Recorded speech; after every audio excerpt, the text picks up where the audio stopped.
All right, welcome back to Mountain Views. I'm still Terry Burden, and I'm still here with Henry Glasheen and Tor Steen, and we're going to switch topics right now. We're going to talk about community activism in the very best way, and we're going to talk about dialogue in our community, an important event coming up tomorrow evening, a town hall meeting that you guys are also here to speak about. Henry, if you would, lead off and give a little bit of the overview of tomorrow night's event. Sure.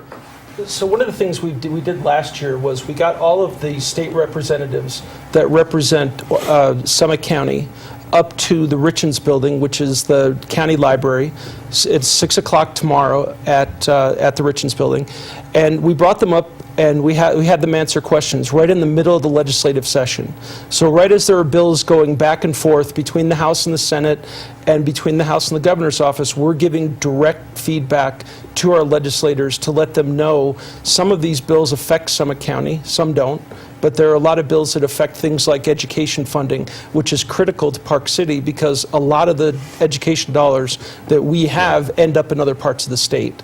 So this gives an opportunity for residents to talk about energy issues, talk about economic development, land use, school funding, any of that. So we'll have Senators Kevin Van Tassel and Alan Christensen, who are the two senators who represent our district.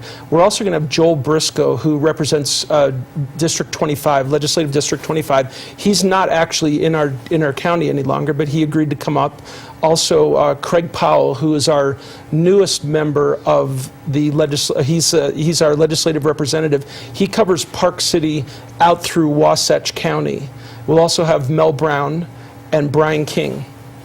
And Mel and Brian is also new to our area. He picks up a very small part of Summit Park area, but he was gracious enough to come and hear the residents out.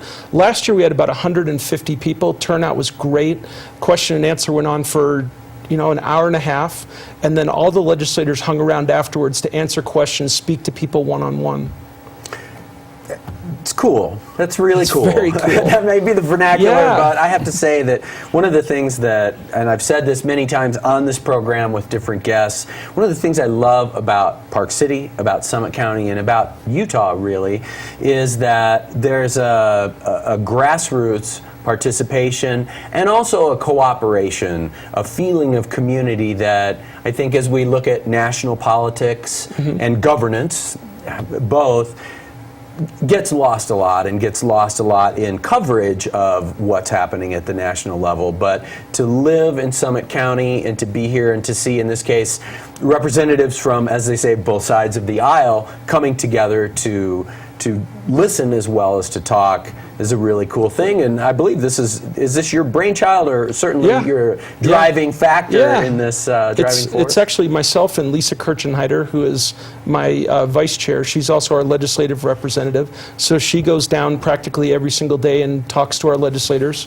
There's about 56 numbered bills right now that affect Summit County in one way or the other.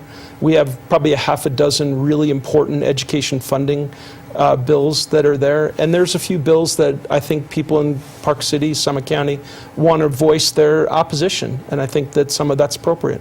Absolutely. Yeah. So again, give details, because I know that it's tomorrow night, and Yes. I'm not sure what time. Okay, so it's 6 o'clock. It's at the Richens building, which is the county library right next to McDonald's at Kimball Junction.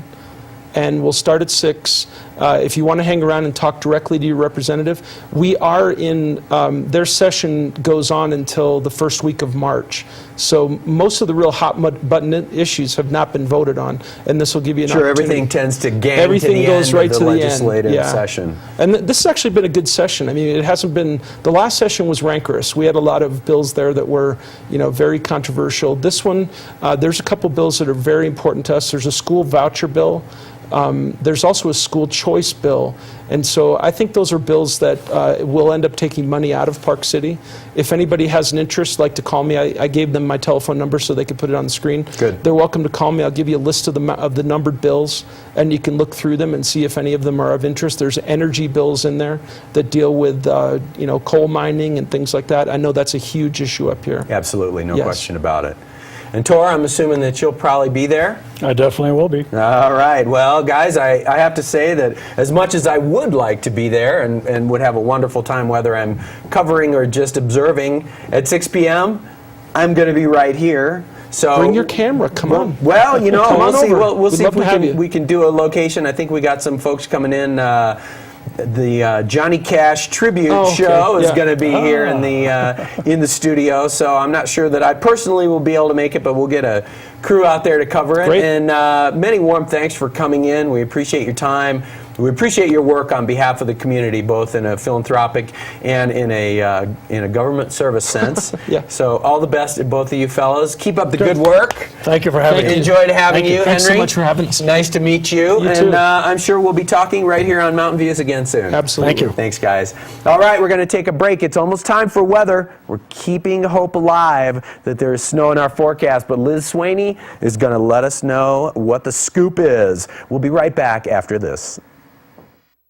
Crandall Ford was founded in 1946 and is still family owned and operated. Our success comes from 64 years of consistent and conservative business practices, longtime employees dedicated to providing great customer service, and many repeat and referral customers. We're proud to represent Ford Motor Company, the only auto manufacturer not to take the government bailout. If you're in the market for a new or pre-owned vehicle, we have a great selection of cars, trucks, and SUVs. With an award-winning service department, we can handle all your service needs for most makes and models. Call Crandall Ford at 647-FORD. Visit us online at crandallford.com or come see us on Rasmussen Road near Kimball Junction. Looking for an alternative to expensive long-term airport parking? Diamond Storage is the answer. Store your vehicle in a private garage and take our complimentary airport shuttle, 24-hour access with 24-hour shuttles. Diamond Private Garages, convenient, fast, affordable, and friendly.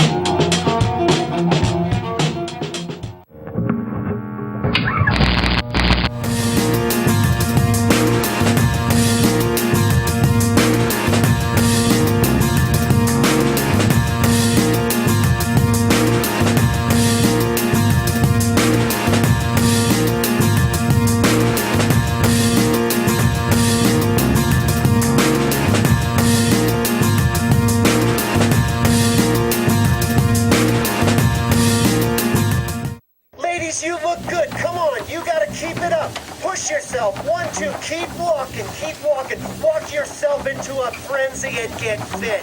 You know you can do it. Put one foot in front of the other. You can do it. Good job. Keep yourself motivated. Having trouble motivating yourself to exercise and get fit again? Drag yourself into Silver Mountain Sports Club and take control of your health. Silver Mountain Sports Club helps people get fit every day, one